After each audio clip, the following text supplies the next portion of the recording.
지난 며칠 동안은 시장의 표면 아래에서는 매우 이례적인 패턴이 형성되고 있었습니다. 이것은 우리가 흔히 뉴스에서 접하는 가격의 등락에 관한 이야기가 아닙니다. 대부분의 시장 참여자들이 이제는 무시하는 법을 배워버린 일상적인 변동성에 관한 이야기도 아닙니다. 이것은 은이라는 자산이 가격이 매겨지는 곳과 실제로 교환되는 곳 사이의 관계에 대한 이야기입니다. 보이지 않는 곳에서 조용히, 그러나 확실하게 균열이 시작되고 있었습니다. 대부분의 거래 세션은 아무런 일도 없이 지나갑니다. 수많은 숫자가 깜빡이고 차트는 오르내리지만 그 본질적인 구조에는 변화가 없습니다. 하지만 이번에는 달랐습니다. 이번 움직임이 주의를 끈 것은 시장의 정서가 바뀌었기 때문이 아니라 시장의 행동 자체가 근본적으로 변화했음을 보여주었기 때문입니다. 우리가 관찰한 시점에 공개된 가격 데이터를 기준으로 볼 때 서구의 벤치마크 시장에서 은은 여전히 혼란을 암시하지 않는 정상적인 범위 내에서 거래되고 있었습니다. 현물 가격은 이미 진행 중이던 상승 추세를 그대로 반영하고 있었고, 이는 더 넓은 귀금속 시장의 강세와도 일치하는 모습이었습니다. 겉으로 보기에는 모든 것이 평온해 보였습니다.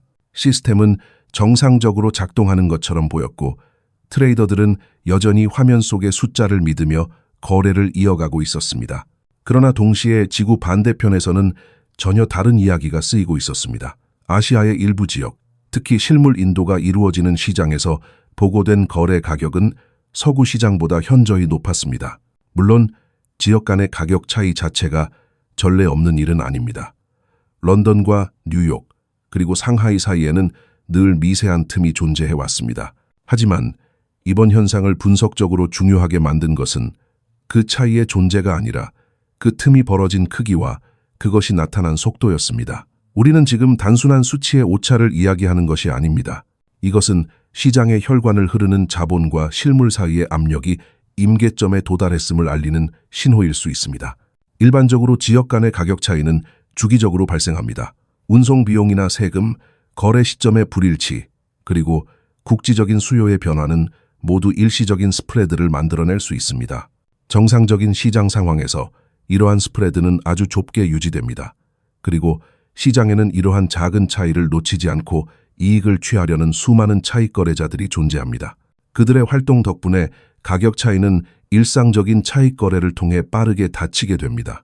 이것이 우리가 알고 있는 효율적 시장의 메커니즘입니다. 서류상의 흐름, 즉 페이퍼 마켓의 자금 이동만으로도 가격의 균형을 다시 맞추기에 충분했습니다. 하지만 스프레드가 정상적인 범위를 넘어설 정도로 벌어지게 되면 조정 메커니즘 자체가 변화하기 시작합니다.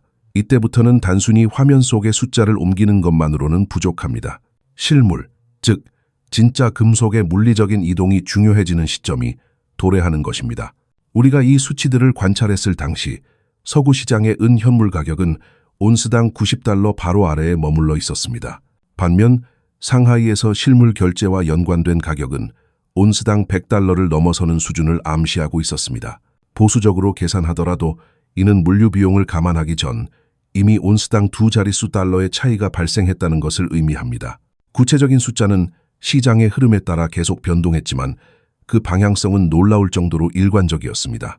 서구보다 동양에서 실물 금속이 훨씬 더 비싼 가격에 거래되고 있었던 것입니다.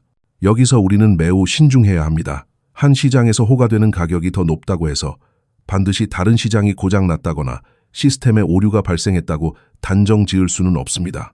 각 지역의 거래소는 서로 다른 규칙과 통화, 그리고 결제 구조 아래에서 운영됩니다. 하지만 실물 시장 쪽에서 지속적인 프리미엄, 즉 웃돈이 붙는 현상이 나타난다면 이야기는 달라집니다. 이것은 공급이 어떻게 배분되고 있는지, 그리고 재고가 얼마나 빠르게 반응할 수 있는지에 대한 근본적인 의문을 제기합니다. 이 현상을 이해하는 가장 좋은 방법은 가격 발견과 가격 이행을 분리해서 생각하는 것입니다. 선물 시장은 설계상 가격 발견을 용이하게 하기 위해 존재합니다. 수많은 참여자가 미래의 가격을 예측하고 베팅하며 그 결과로 현재의 가격이 형성됩니다.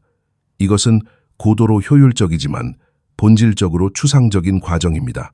반면 실물 시장, 특히 산업적 소비나 장기 저장과 밀접하게 연관된 시장은 가격 이행, 즉 약속된 물건을 실제로 전달하는 것에 더 직접적인 목적을 둡니다. 두 시장이 서로 일치할 때 시스템은 매끄럽게 돌아갑니다. 선물 시장에서 결정된 가격으로 실물을 구할 수 있고 실물 시장의 수급 상황이 선물 가격에 즉각적으로 반영됩니다. 하지만 이 두 가지가 어긋나기 시작할 때 시스템은 마찰음을 내기 시작합니다. 마치 기어의 맞물림이 어긋난 기계처럼 삐걱거리는 소리가 들려옵니다. 그리고 바로 그 순간 이 지역 간의 가격 격차가 형성되고 있었던 것입니다. 당시 금 시장을 살펴보면 금은 비교적 질서 있는 상승 채널 안에서 거래되고 있었습니다. 금의 움직임은 거시경제의 불확실성이 커질 때 흔히 볼 수 있는 패턴과 일치하며 점진적이고 측정 가능한 수준으로 움직였습니다. 금은 화폐적 성격이 강하기 때문에 전 세계적으로 유동성이 풍부하고 가격 괴리가 상대적으로 적게 발생합니다. 하지만 은은 대조적이었습니다. 그 순간 이용 가능한 데이터를 기준으로 볼 때 은이 짧은 시간 동안 보여준 상승률은 금의 몇 배에 달했습니다. 이러한 상대적인 가속도 자체가 불안정성의 증거는 아닙니다. 역사적으로 은은 귀금속 사이클이 도래할 때마다 금의 움직임을 증폭시키는 경향이 있습니다. 금이 걸을 때 은은 뛴다는 격언처럼 말입니다. 두 금속 사이의 관계는 흔히 금은비라고 불리는 지표를 통해 표현됩니다. 금 1온스와 동일한 가치를 갖기 위해 은 몇 온스가 필요한지를 측정하는 것입니다. 오랜 기간 동안 이 비율은 넓은 밴드 내에서 등락을 거듭해 왔습니다. 비율이 높아지면은 이 금에 비해 상대적으로 저렴하다는 뜻이고 비율이 낮아지면 은이 비싸다는 뜻입니다. 문제가 된 시점에 이 비율은 최근 범위의 하단 근처에 있었고 아래쪽을 향해 움직이고 있었습니다. 이는 은이 금보다 더 강력한 성과를 내고 있음을 반영합니다. 하지만 비율은 현상을 설명해 줄 뿐 미래를 예측해 주지는 않습니다. 비율은 현재 존재하는 관계를 요약할 뿐 왜 그 관계가 변하고 있는지는 설명하지 못합니다. 이 메커니즘의 진짜 내부를 들여다보기 위해서는 실물 인도가 개입될 때 차익 거래가 어떻게 작동하는지를 이해해야 합니다. 차익 거래는 가장 단순한 형태로 설명하자면 가격 차이를 포착하기 위해 한 시장에서 자산을 사고 다른 시장에서 파는 행위입니다. 자산이 디지털 코드이거나 순수한 금융상품일 때 이 과정은 거의 즉각적으로 이루어집니다. 빛의 속도로 움직이는 알고리즘들이 1초에도 수천 번씩 가격을 맞춥니다. 하지만 자산이 실물 금속일 때 차익 거래는 전혀 다른 차원의 문제가 됩니다. 여기에는 저장 공간, 보험, 운송 수단, 그리고 무엇보다 시간이 개입됩니다. 이러한 물리적 마찰 때문에 실물 차익 거래는 가격 차이가 특정한 임계값을 넘어서야만 비로소 매력적인 선택지가 됩니다. 두 시장 사이의 스프레드가 작다면 굳이 그 무거운 금속을 배에 싣고 바다를 건너는 수고를 할 필요가 없습니다. 하지만 스프레드가 충분히 벌어지면 상황은 달라집니다. 물류 능력과 재고를 확보한 참여자들은 행동에 나서기 시작합니다. 그들은 더 싼 곳에서 금속을 조달하여 더 비싼 곳으로 배달합니다. 이론적으로 이 과정은 스프레드가 좁혀지거나 싼 곳의 재고가 바닥날 때까지 계속됩니다. 바로 이 지점에서 우리는 서구 거래소들에 공개된 창고 데이터를 주목해야 합니다. 이 에피소드가 발생하기 전부터 서구 거래소에 등록되는 재고는 이미 점진적인 감소세를 보이고 있었습니다. 물론 재고 감소 그 자체만으로 위기를 의미하지는 않습니다. 계절적인 패턴이나 금융 조달 결정 혹은 저장 선호도의 변화를 반영하는 것일 수도 있습니다. 어떤 소유자들은 단순히 거래소 창고보다는 개인적인 금고에 보관하는 것을 선호할 수도 있습니다. 하지만 지역적인 실물 프리미엄이 확대되는 바로 그 시점에 재고 감소가 가속화된다면 이 우연의 일치는 단순한 우연이 아닐 가능성이 높습니다. 이것은 시장이 무언가를 말하려고 하는 것입니다. 우리는 항상 대안적인 설명들을 고려해야 합니다. 분석가의 의무는 한 가지 결론에 매몰되는 것이 아니라 모든 가능성을 열어두는 것입니다. 아시아의 높은 가격이 계절적 요인이나 규제 변화와 관련된 국지적인 수요 급증을 반영하는 것일 수도 있습니다. 혹은 환율 효과나 보고, 관행의 차이가 겉으로 보이는 프리미엄을 과장했을 수도 있습니다. 또 다른 가능성은 이 스프레드가 일시적인 것이며 서구의 가격이 상향 조정되거나 동양의 수요가 식으면서 자연스럽게 닫힐 것이라는 점입니다. 이 모든 설명은 과거의 선례가 있습니다. 다른 원자재 시장에서도 비슷한 격차가 나타났다가 지속적인 충격 없이 해소된 적이 있습니다. 하지만 현재의 분석적 도전은 지금의 상황이 그런 일시적인 에피소드들과 닮았는지 아니면 더 깊은 공급 배분 문제를 가리키고 있는지를 판단하는 것입니다. 흔히 은시장에서 산업적 수요는 가격을 조절하는 완충제 역할을 한다고 알려져 있습니다. 가격이 오르면 전자제품이나 태양광 패널 제조와 같은 분야에서 소비를 줄이게 되고, 이는 결국 가격 상승 압력을 완화시킨다는 논리입니다. 장기적인 시계열로 보면 이 역학은 분명히 존재합니다. 그러나 단기적으로는 이야기가 다릅니다. 산업적 사용자들은 일반적으로 고정된 생산 일정과 계약상의 의무에 따라 움직입니다. 오늘 가격이 올랐다고 해서 내일 당장 공장을 멈추거나 생산량을 줄일 수는 없습니다. 그들의 소비를 빠르게 줄일 수 있는 능력은 제한적이며, 이는 단기적으로 수요가 가격 변화에 대해 비탄력적임을 의미합니다. 여기에 더해 투자 수요는 전혀 다른 방식으로 움직입니다. 가격 차이가 한 지역에서의 희소성과 다른 지역에서의 풍요를 암시할 때 자본은 본능적으로 인식된 불균형을 향해 이동합니다. 이것은 누군가의 조직적인 의도나 투기적인 광풍을 필요로 하지 않습니다. 그저 가격 책정 구조 안에 내재된 인센티브를 따를 뿐입니다. 가격이 말해주는 신호를 따라 돈과 금속은 움직입니다. 그리고 이 흐름 속에서 선물 시장과 공매도 포지션의 역할이 종종 거론됩니다. 선물 계약은 판매자가 미래의 인도를 약속할 수 있게 함으로써 겉으로 보이는 공급을 늘릴 수 있는 기능을 합니다. 대부분의 계약이 실물이 아닌 현금으로 정산될 때 이 메커니즘은 매끄럽게 작동합니다. 종이 위에서 약속을 주고받는 것만으로도 충분합니다. 하지만 더 많은 참여자가 인도를 요구하기 시작하면 종이 위의 약속과 실제 물리적 가용성 사이의 연결고리는 점점 더 선명하게 드러납니다. 이것은 불법이나 실패를 의미하는 것이 아닙니다. 선물 시장은 위험을 관리하기 위해 설계된 것이지 무한한 실물 공급을 저장하기 위해 설계된 것이 아닙니다. 긴장은 오직 인조에 대한 기대가 재고의 물리적 한계와 멀어질 때 발생합니다. 역사적으로 거래소들은 변동성이 높아지는 시기에 증거금 요건 변경과 같은 조정을 통해 대응해 왔습니다. 이러한 조치들은 레버리지를 줄이고 급격한 가격 변동을 진정시키기 위한 것입니다. 때로는 이러한 조치들이 단기적으로 급격한 가격 반전을 이끌어내기도 했습니다.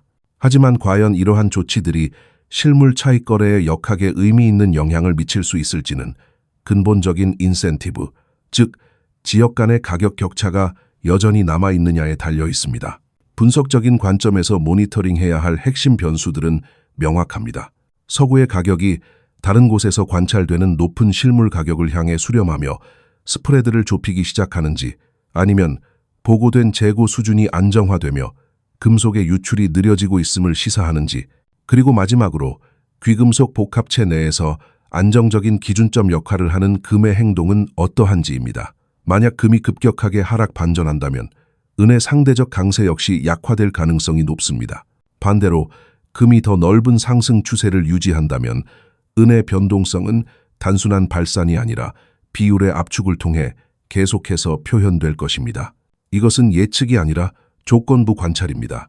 현재 상황을 주목할 만하게 만드는 것은 단일 가격이나 뉴스 헤드라인 하나가 아닙니다. 가속화되는 은의 초과 성과, 확대되는 지역적 실물 프리미엄, 그리고 진행 중인 재고의 이동이라는 여러 지표들의 정렬입니다. 이 중 어느 하나만 떼어놓고 본다면 결론을 도출하기에 불충분할 것입니다.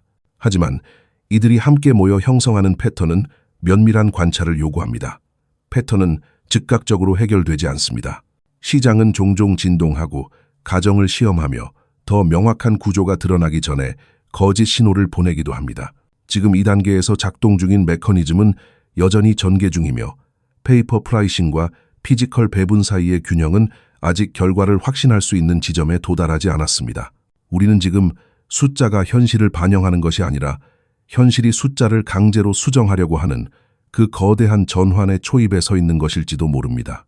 서구의 스크린 위에서 깜빡이는 가격과 상하이의 창고에서 거래되는 가격 사이에 이 침묵하는 전쟁은 단순한 차익 거래의 기회를 넘어 우리에게 더 중요한 질문을 던지고 있습니다.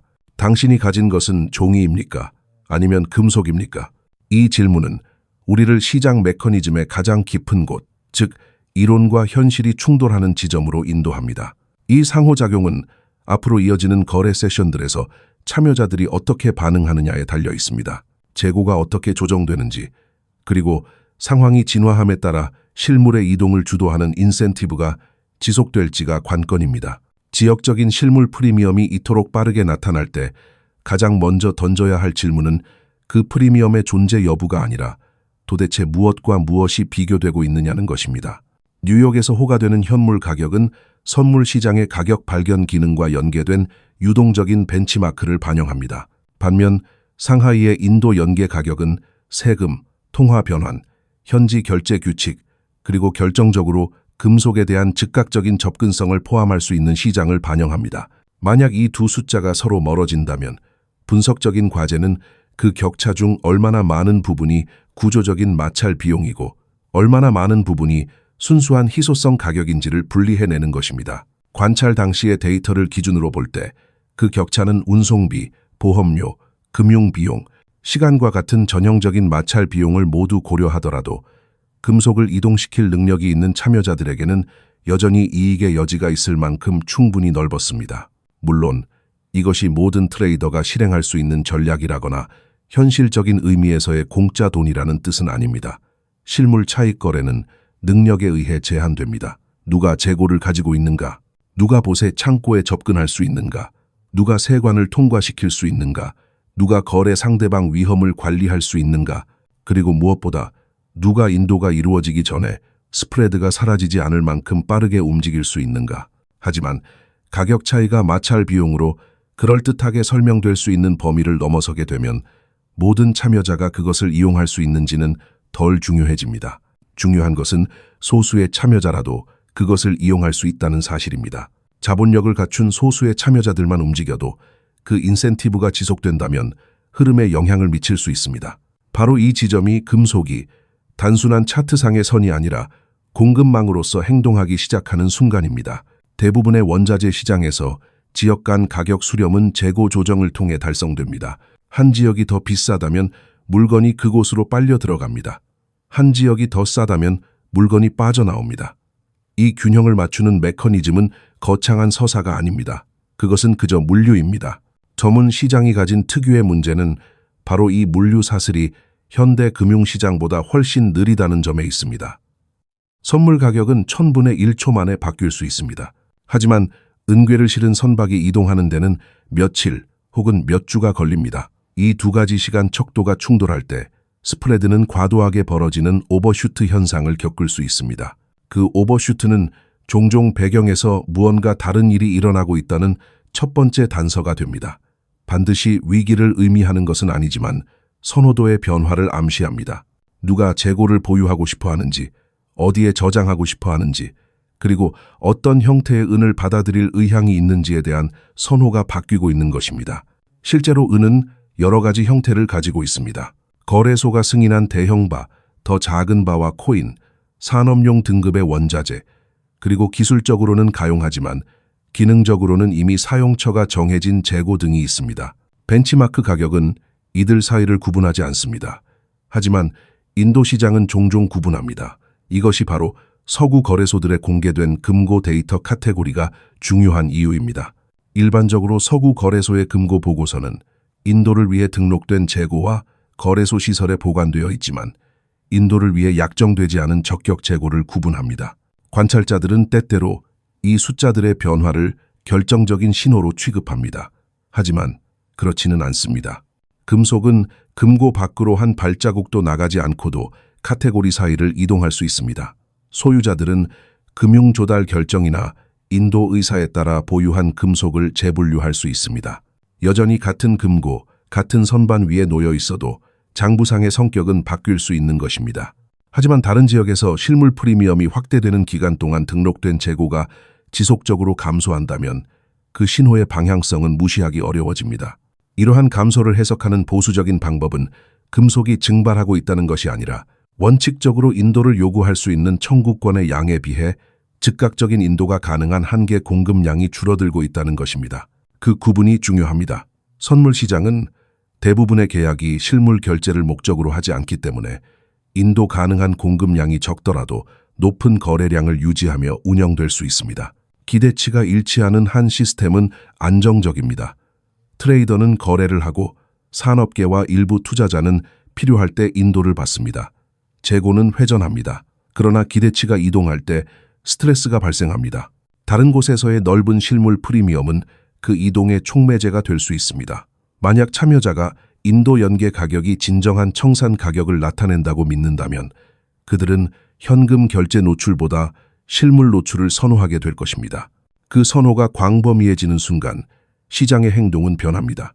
누군가가 담합해서가 아니라 인센티브가 그렇게 정렬되기 때문입니다. 여기서 은과 금의 관계가 다시금 중요해집니다. 다시 강조하지만 금은 산업적 투입물이라기보다는 화폐적 자산으로서 거래됩니다. 금의 공급망은 은과는 다릅니다. 대형바 위주의 시장, 깊은 중앙은행과 기관의 참여, 그리고 리스와 스왑의 형태로 제공되는 더 탄력적인 가용성이 존재합니다. 금은 시장의 어른과도 같습니다. 반면 은은 역사적으로 화폐적 금속이기도 하지만 산업 수요에 훨씬 더 민감하며 그것을 참조하는 페이퍼 마켓의 크기에 비해 지상에 존재하는 유통 물량이 상대적으로 작습니다.